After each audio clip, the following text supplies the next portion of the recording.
I was 10, I was incredibly lucky to be alive to see the first human being step on another world. Probably the most significant development in the history of life on Earth since the first fish had been left high and dry and had walked onto dry land. My dad got me up in the early hours to see the fuzzy black and white images. And even now, thinking about it, it sends a shiver down my spine. I just cannot believe I was lucky enough to be alive at that moment. But I never guessed it was going to take another 54 years before we went back to the moon. But that is, of course, what's happened with the NASA's Artemis 2 mission. So to celebrate Artemis 2, I thought my I would do 10 things you may not know about the moon.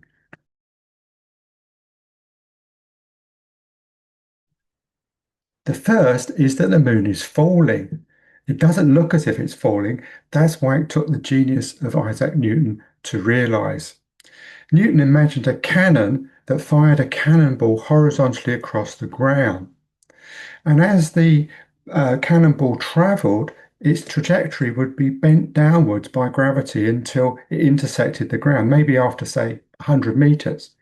Newton then imagined a more powerful cannon that could fire a cannonball even faster across the ground. And its trajectory would also curve down towards the ground, but maybe it would hit the ground only after a kilometer. Finally, Newton imagined a super cannon that could fire a cannonball at 28,080 kilometers per hour. Now, at that speed, the curvature of the Earth becomes important. So, as fast as the cannonball's trajectory curves down towards the surface of the Earth curves away from it. So, the cannonball never hits the ground and it falls forever in a circle. And that's exactly what the moon is doing. Douglas Adams, the writer, the humorist, had a fantastic way of saying this. He said, "The knack of flying is to throw yourself at the ground and miss." That's absolutely an incredibly profound statement and a fantastic summary of what Newton discovered. Now, because Newton realized that the moon was falling, he was able to compare the rate at which it was falling with the rate at which an apple fell from a tree. And knowing the distance to the moon, he could then discover something about the nature of gravity. And what he discovered was that the force follows an inverse square law. So if you're twice as far away from a mass, you feel a quarter of the force of gravity.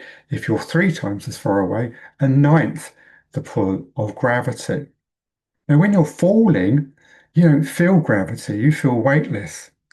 And this is actually what's happening on the International Space Station because incredibly, they're at such a low altitude above the Earth that gravity is about 90% what it is at the surface. Yet they are weightless because they are falling forever in a circle.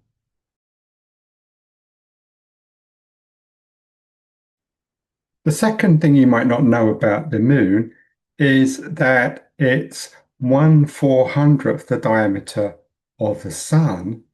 But because it's 400 times nearer, it appears to be exactly the same size in the sky. And because of this, we are treated to total solar eclipses when the disk of the moon entirely blots out the sun and we actually see its faint atmosphere or corona streaming away from the black opaque disk of the moon. We are incredibly lucky to see such a phenomenon. The moon is actually moving away from the Earth at 3.8 centimeters a year. We know that because the Apollo astronauts and even the Russian unmanned lunar spacecraft left corner cube reflectors on the surface, and these bounce back any light that falls on them and send it back the way it came.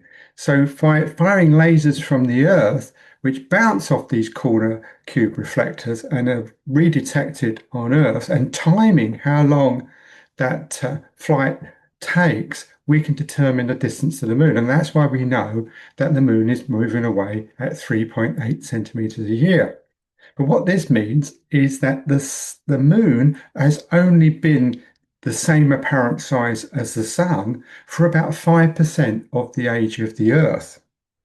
So even the dinosaurs, or certainly the early dinosaurs, were not treated to total solar eclipses. So we're incredibly fortunate to be able to see them.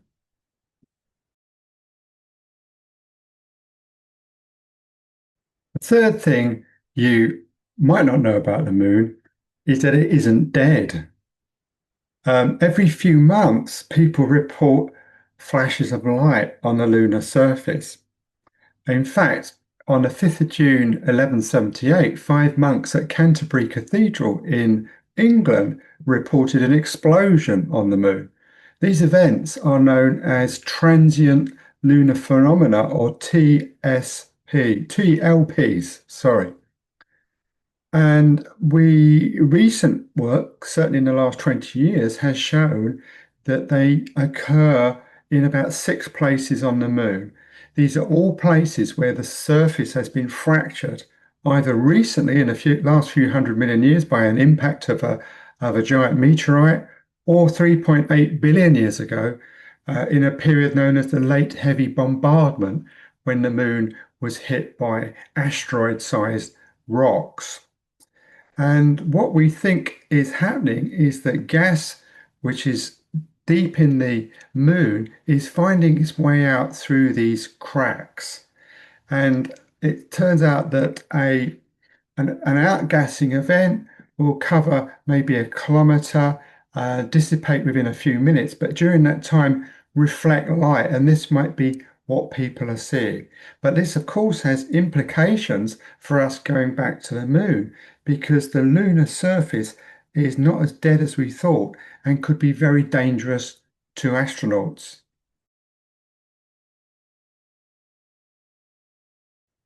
The fourth thing you might not know about the moon is that it was once about 10 times closer to the Earth than it is today. So, shortly after the Earth was born, about 4.55 billion years ago, there was a lot of debris in the solar system flying about, the rubble left over after the formation of the main planets. And we believe that something really big, about the size of Mars, slammed into the newborn Earth. This actually splashed off into space, the molten exterior of the Earth, and this formed a ring around the Earth, so that for a short time the Earth actually had a ring like Saturn.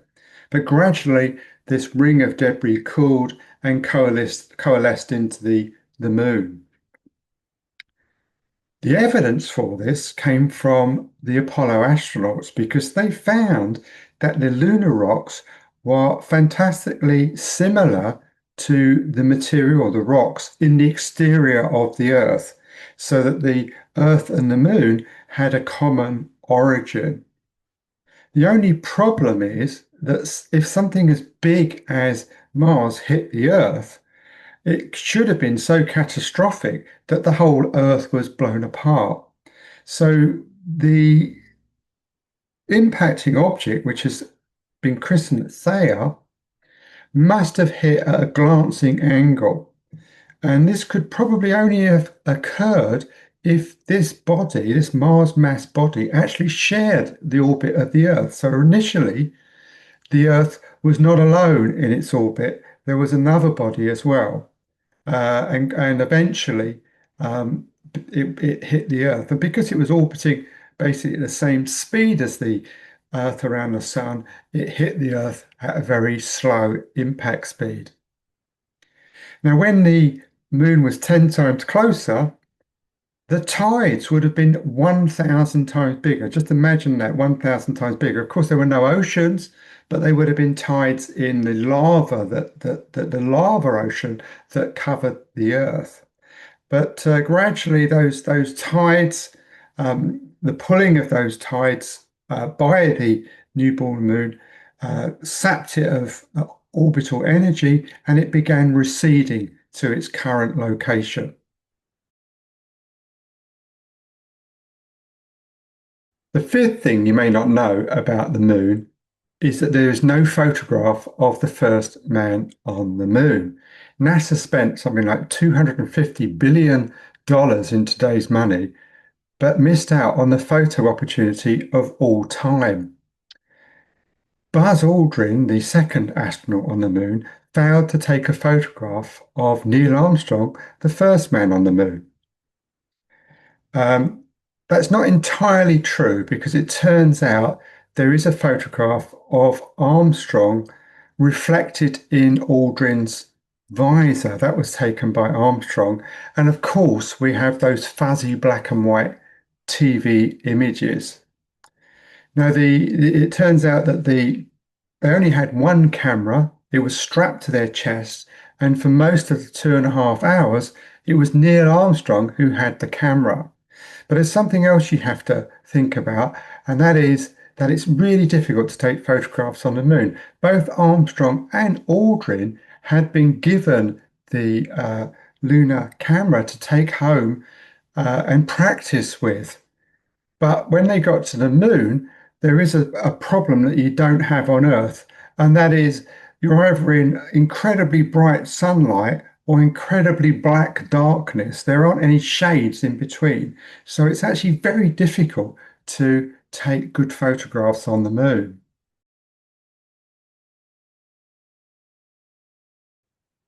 The sixth thing you may not know about the moon is that although 100 billion people are buried on the Earth, one man is buried on the moon or sprinkled on the moon.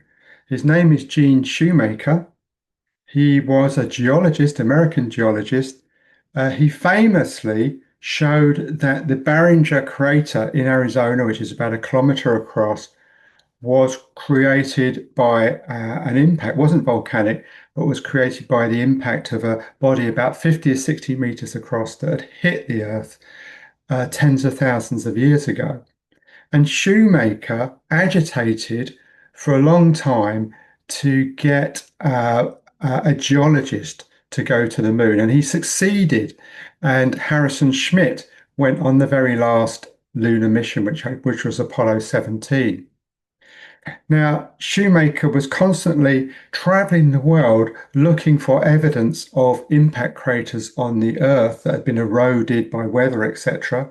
But sadly, he was killed in a car crash in 1997 while searching in Australia.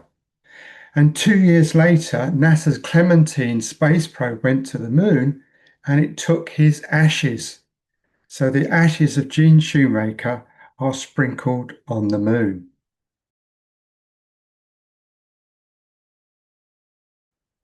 The seventh thing you might not know about the moon is that moon dust smells of gunpowder.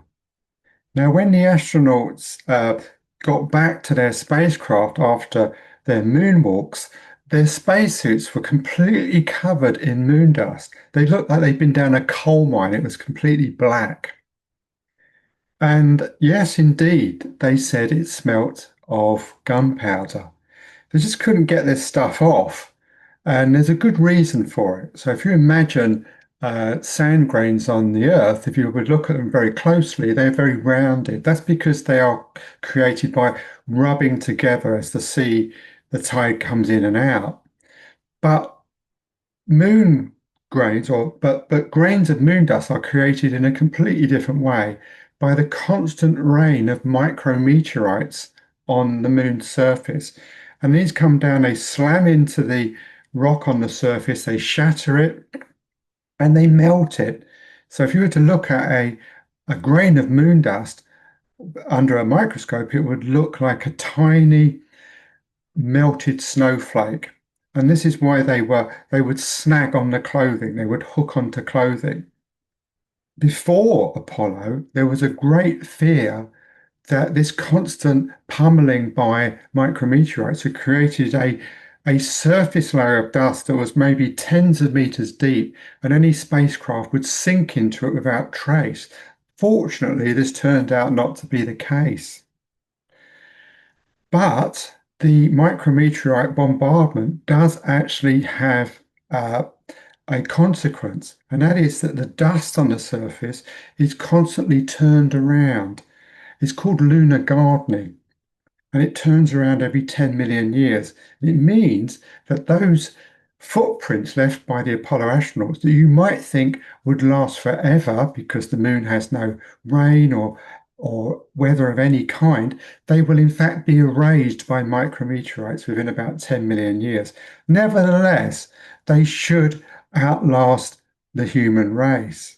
One last thing, and that is that Harrison Schmitt, the only scientist to go on Apollo, the only geologist who went on the very last mission, Apollo 17 in 1972, he was allergic to moon dust. So he must have sneezed all the way back to Earth. The best place to find evidence of the earliest life forms on Earth is on the moon. Now, on the Earth, geological processes, weather, etc., have erased all evidence of the first organisms, which we believe arose about 4 billion years ago. Now, why would there be evidence on the moon? Well, bear with me. We have collected on Earth scores of meteorites which have come from Mars and the moon. So what happened in the past is that a big body hit, say, Mars. Um, Material was exploded off into space, rocks into space. They circled the sun and were eventually intercepted by the Earth, and the same has happened from the moon. But that also means that the Earth in the past has been hit by large bodies, and material from the Earth has been ejected into space, rocks, and they may have fallen on the moon. And those rocks could have contained within them some of the first organisms, some of the first simple cells that formed on Earth. So that's why the best place to look for the origin of life on Earth is on the moon, or the best place to look for the evidence of the origin of life on Earth is on the moon. The ninth thing you may not know about the moon is that the tides pulled by the moon are 2.4 times bigger than the tides pulled by the sun. And that means that the moon is 2.4 times as dense as the sun. Now, this seems so incredible that many physicists don't actually believe it when they hear it, but it was discovered by Newton. And the reason that physicists don't believe it is because they know that the tidal pull of the moon depends on its mass and how far away it is, and the tidal pull of the sun depends on its mass and how far away it is. But what they don't realize is in a very special case where the moon and the sun appear the same size in the sky, all those complications cancel out. All those masses, all those distances all cancel out, and you get this simple result, which was first recognized by Newton, and that is that the moon is 2.5 times denser than the sun. And the evidence of that is that the tides pulled by the moon are 2.5 times bigger than those pulled by the sun. The 10th and last thing you may not know about the moon is that we would not be here and you would not be listening to this if it were not for the moon. Now, our moon is extremely unusual. It's the biggest moon relative to its planet of any moon in the solar system. In fact, it's a quarter the diameter of the Earth. So the Earth moon system is effectively a double planet. But having this big moon has been very important to life and the evolution of life on Earth. So the Earth spins on its axis and it kind of wobbles like a top. And such wobbling should cause dramatic changes in the climate. Whenever the Earth wobbles too far, the gravity of our big moon pulls it back. So it stabilized our climate over billions of years, and a stable climate has been necessary for the evolution of life. It's also played a role in the movement of life from the sea to the land because the tides pulled by the moon twice a day or twice every 25 hours leave large margins of the continents high and dry twice every day or twice every 25 hours. And that has stranded fish that eventually developed limbs and were able to walk out onto the land. So it's been incredibly important. But again, if we get back to the unusualness of the moon, many hundreds of moons in the solar system, but no moon as big as its parent planet as the our moon. And as I say, it's been very important in the evolution of life, and that makes us worry a bit about how common life is going to be in the galaxy, in the rest of the universe, because if life or intelligent life like us does require an unusually large moon, they seem to be extremely rare.